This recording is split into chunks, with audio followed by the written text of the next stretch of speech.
क्योंकि आतिफ मुझे जबरदस्ती शहर से बाहर ले जाने की कोशिश कर रहा था उस वक्त। आतिफ कौन? वही आदमी जिससे जिम मेरी जबरदस्ती शादी करवा रहा था पैसों के लिए। बहुत मुश्किल से जान छुड़ाई मैंने।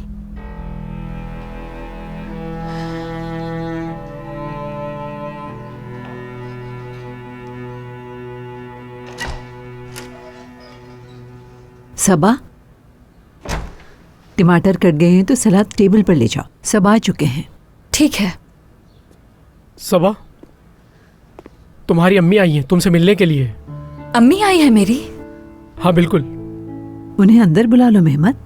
ठीक है। नहीं नहीं, मैं पहले ये सलाद टेबल पर रख दूं, फिर मिलने चली जाऊंगी उनसे। उन्हें यहाँ बिठाकर चाय पिला देती मैं सबा।